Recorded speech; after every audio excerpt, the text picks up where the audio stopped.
Hello everyone, welcome back to another video. HPP assistant professor paper 1 series को continue करते हुए आज की वीडियो में हम हिंदी के इंपॉर्टेंट क्वेश्चंस डिस्कस करेंगे जो कि प्रीवियस ईयर एग्जामिनेशन में पूछे गए हैं हिंदी की सीरीज में। ये हमारा 4th लेक्चर वीडियो है।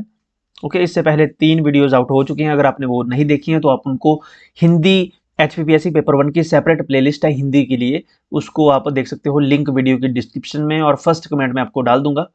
पेपर 1 में हिंदी के 10 क्वेश्चन पूछे जाएंगे। लिमिटेड टॉपिक्स हैं, इजी क्वेश्चंस हैं। 20 मार्क्स यहां से आप आसानी से ले सकते हो। ओके, जनरल अवेयरनेस में इतने नंबर लेना मुश्किल रहता है as compare to Hindi and English. तो हिंदी और इंग्लिश पे ज़्यादा फोकस करें क्योंकि ग्रामर लिमिटेड है, क्वेश्चन वहीं से बनेंगे। संज्ञा, सर्वनाम, क्रिया, विशेषण, मुहावरे, विलोम शब्द, लिमिटेड टॉपिक्स हैं, तो इनको अच्छे से प्रिपेयर कर लें। काफ़ी टाइम है अभी आपके पास। फर्स्ट क्वेश्चन है, किस शब्द में अप उपसर्ग का प्रयोग नहीं हुआ है? उपसर्ग लगते हैं आगे, शब्द के आगे लगते हैं उपसर्ग। अप किस शब्द में प्रयोग नहीं हुआ है उपसर्ग के रूप में? अप जमा वाद, अपवाद, अपशय, अपकार, इनमें तो अप लगा हुआ है। लेकिन अप अपरिपक्व, परिपक्व को में कौन सा यहाँ पे उपसर्ग है? तो यहाँ पे परिपक्व में अ उपसर्ग है, ना कि अप। तो इसमें अप उपसर्ग का प्रयोग नहीं हुआ है, तो ऑप्शन ए करेक्ट हो जाएगा। अपरिपक्व में अप उपसर्ग नहीं है, इसमें अ उपसर्ग है, ना कि अप।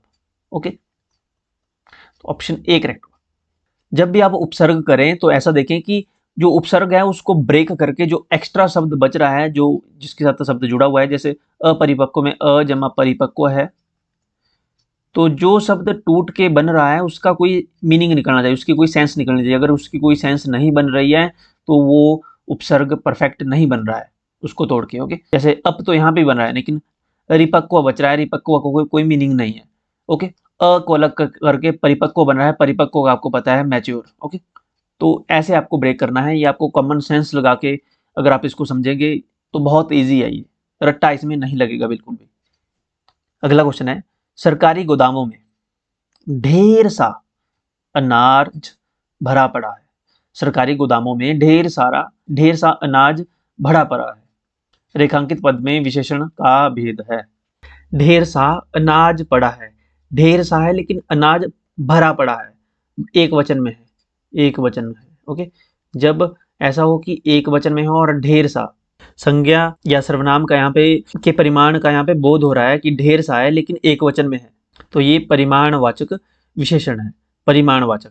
ओके, परिमाणवाचक और संख्यावाचक विशेषण सिमिलर ही है, लेकिन विशेषण एक वचन संज्ञा में आता है तो वो परिमाणवाचक हो जाता है, परिमाण बोधक हो जाता है। अगर ये बहुवचन में आता है तो ये संख्यावाचक विशेषण हो जाता है। इतना ही है। देखो, यहाँ भरा पड़ा है, एक वचन में है तो ये परिमाण बोधक है। परिमाण बोधक के भी दो भेद हैं। कौन कौन से? एक निश्चित परिमाण है, एक अनिश्चित। अनिश्चित में होता है जैसे ढेर सा, ये अनिश्चित है, पता नहीं है कितना है लेकिन है बहुत सारा। ओके, तो ये अनिश्चित परिमाणवाचक है, अनिश्चित। अगर निश्चित होता, जैसे 10 किलो चावल, मेरे पास 10 क्विंटल गेहूं है, गेहूं है एक वचन में है लेकिन 10 क्विंटल, तो ये निश्चित परिमाण बोधक है। ओके, निश्चित और अनिश्चित दो हैं। अगर यहाँ पे बहुवचन होता तो संख्यावाचक में आना है। संख्यावाचक विशेषण के उदाहरण जैसे होगा, जैसे 10 लड़के खेल रहे हैं, खेल रहे हैं। अगर हैं आया तो ये क्या है? हैं मतलब बहुवचन में है, बहुवचन में है यानी कि ये संख्यावाचक होगा। अगर एक वचन में होता तो ये परिमाणवाचक होता, निश्चित परिमाणवाचक।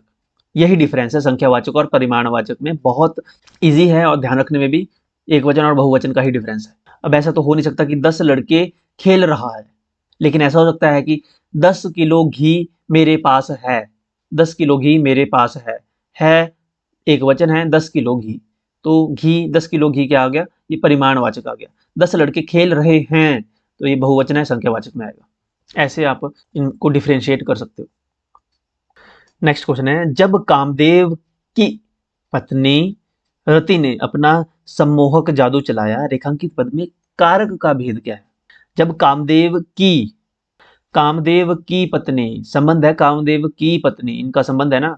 कर्ता ने कर्म को कर्ण से के द्वारा संप्रदान के लिए आपादान से जुड़ाई, संबंध काके की, संबंध काके की, कामदेव की, संबंध कारक है इसमें। ऑप्शन बी करेक्ट होगा, संबंध कारक।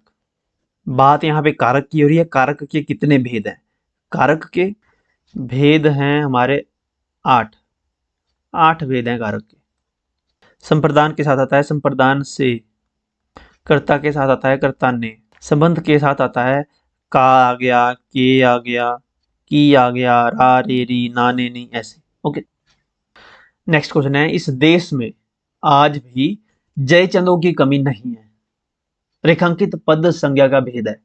इस देश में आज भी जयचंदों की कमी नहीं है। जयचंद क्या है यहाँ पे? संज्ञा का भेद। जयचंद यहाँ पे किन लोगों के लिए प्रयुक्त हुआ है आपको पता है? ये किसी व्यक्ति का नाम नहीं है। यहाँ पे जयचंदों से मतलब है विश्वासघाती लोगों से। इससे विश्वासघाती लोगों से, विश्वासघाती लोगों को कहा जाता है जयचंद। इस देश में विश्वासघाती लोगों की कमी नहीं है, यानी विश्वासघाती लोगों को संबोधित कर रहा है जयचंद शब्द।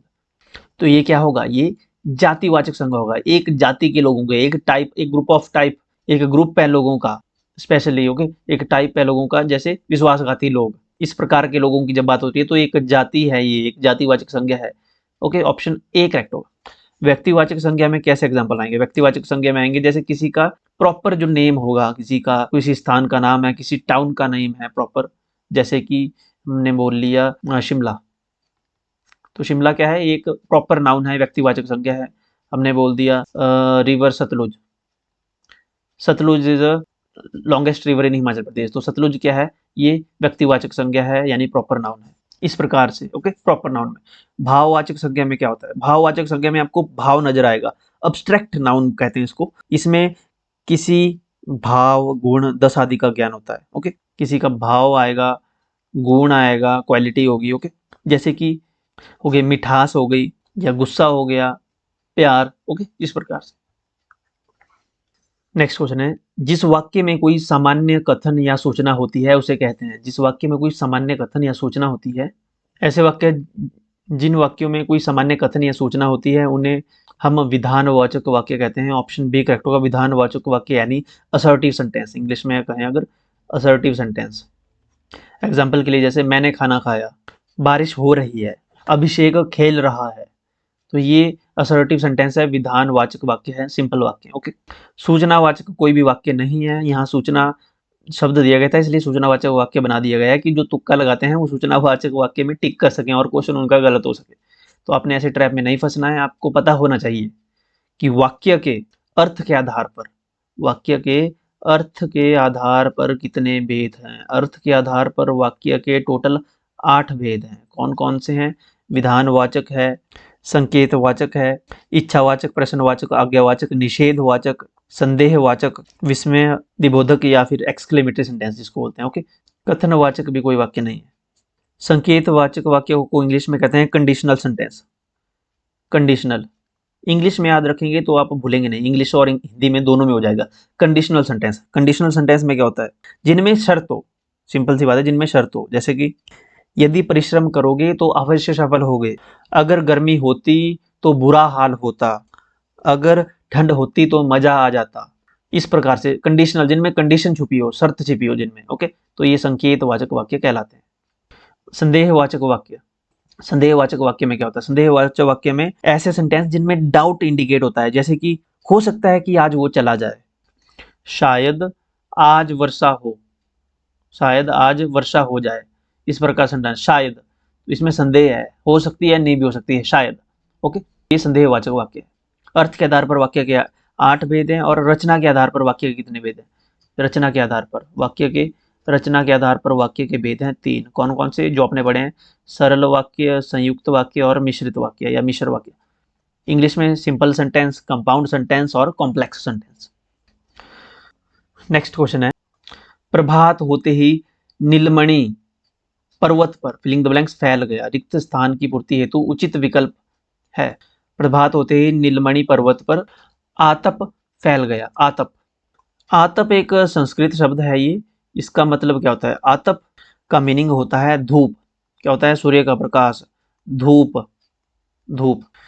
प्रभात होते ही नीलमणि पर्वत पर आतप फैल गया, यानी धूप आ गई, गर्मी, धूप या फिर उष्णता जिसे गर्मी बोलते हैं। ओके, तो इनडायरेक्टली यहाँ पे पर्यायवाची शब्द भी पूछा है। ओके, आतप किसका पर्यायवाची है? अगर आपको ये पता होगा तो यहाँ पे आप फिल इन द ब्लैंक्स कर पाएंगे। अगला क्वेश्चन है, निम्न में से कौन सा शब्द दिन का पर्यायवाची नहीं है? दिन का पर्यायवाची कौन सा शब्द नहीं है यहाँ पे? दिन का पर्यायवाची होता है वार, जैसे वीरवार, शुक्रवार, वार लगता है ना लास्ट में, तो इसका मतलब होता है दिन। दिवा, वासर, इसके अलावा दिवस, ओके, ये पर्यायवाची होते हैं दिन के। दिनमान पर्यायवाची नहीं है, ऑप्शन डी करेक्ट होगा। ये पूछा था कौन सा पर्यायवाची नहीं है, दिन का दिनमान पर्यायवाची नहीं है। इसके अलावा अगर आपको पता होगा रात के पर्यायवाची कौन कौन से शब्द हैं? रात के पर्यायवाची है एक तो रात्रि, इसके अलावा निशा, इसके अलावा रजनी, यामिनी, या फिर निशी, शर्वरी, ये शब्द रात के पर्यायवाची हैं। इसके अलावा त्रियामा, ये भी रात का पर्यायवाची है। त्रियामा रात के पर्यायवाची शब्द। शब्द के कौन कौन से पर्यायवाची शब्द होते हैं? अपने आप में ही शब्द के पर्यायवाची शब्द आपको पता है कौन कौन से हैं? शब्द के पर्यायवाची शब्द हैं पद, ध्वनि, लफ्ज। ये लफ्ज कौन सा शब्द है? ये विदेशी शब्द है लफ्ज। आवाज और नाद, नाद शब्द शब्द का ही पर्यायवाची शब्द है। अगला क्वेश्चन है, अभ्यागत का संधि विच्छेद है। अभ्यागत का संधि विच्छेद होगा अभी जमा आगत, अभ्यागत, ऑप्शन डी। देखिए हालांकि जो नया सिलेबस है उससे संधि विच्छेद हटा दिए गए हैं। संधि विच्छेद हटा क्या है, उसमें लिखे ही नहीं है। ओके, पहले सिलेबस मेंशन में नहीं था कौन कौन से टॉपिक्स है, अब जो मेंशन किए हैं टॉपिक्स तो उसमें संधि विच्छेद नहीं है। ओके, उपसर्ग है, संज्ञा, सर्वनाम या विशेषण है, मुहावरे हैं, विलोम शब्द है, पर्यायवाची है, व्यंजन, वर्ण और भाषा के रूप, लिपि वगैरह है। ओके, लेकिन यहाँ पे पीवाईक्यू में आया इसलिए हमने साल लगे या तो डिस्कस कर लिया, किसी और एग्जामिनेशन में भी आपको काम आएंगे। ओके, नेक्स्ट क्वेश्चन है, मुंह की खाना मुहावरे का अर्थ है। मुंह की खाना बिल्कुल इजी है, मुंह की खाना होता है बुरी तरह हारना, ऑप्शन सी करेक्ट, बुरी तरह हारना। मुंह से भी काफी मुहावरे हैं, जैसे इनको डिस्कस करें। मुंह से मुहावरे जैसे मुंह खुलना, मुंह खुलने का मतलब होता है बोलने का साहस करना। मुंह काला होना, कलंक लगना, पुराने मुहावरे हैं। मुंह मोड़ना, मुंह मोड़ना, इस मुहावरे का क्या अर्थ है? मुंह मोड़ना, मुंह मोड़ना मुहावरे का अर्थ है ध्यान ना देना, ध्यान न देना। एक होता है मुंह फेरना, मुंह फेरना मुहावरे का अर्थ है अकृपा करना, अकृपा करना। एक है मुंह से फूल झड़ना, मुंह से फूल झड़ना, मुंह से फूल झड़ना, इस मुहावरे का अर्थ क्या है? मुंह से फूल झड़ने का अर्थ है मधुर बोलना। जब भी मुंह खोलता है, मुंह से फूल झड़ते हैं, यानी मधुर बोलता है, बहुत अच्छा बोलता है, मीठा बोलना, मधुर बोलना। मुंह से फूल झड़ना, मधुर बोलना। मुंह फेरना, अकृपा करना। मुंह मोड़ना, ध्यान ना देना। मुंह की खाना, बुरी तरह हराना, बुरी तरह हारना। मुंह की खाना, बुरी तरह हारना, हराना नहीं, बुरी तरह हारना। और लास्ट क्वेश्चन है अलंकार का, जिसको हम नहीं करेंगे क्योंकि अलंकार अब हटा दिए गए हैं।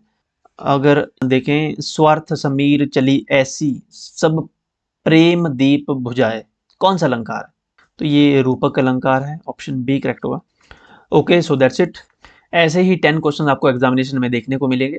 आप हमें टेलीग्राम, व्हाट्सअप, इंस्टाग्राम पे फॉलो कर सकते हैं, और साथ में हमने नया फेसबुक पेज क्रिएट किया है, लिंक वीडियो के फर्स्ट कमेंट में है, फॉलो जरूर कीजिएगा फेसबुक पे। फेसबुक पे भी हम कंटेंट रेगुलर डालना शुरू करेंगे।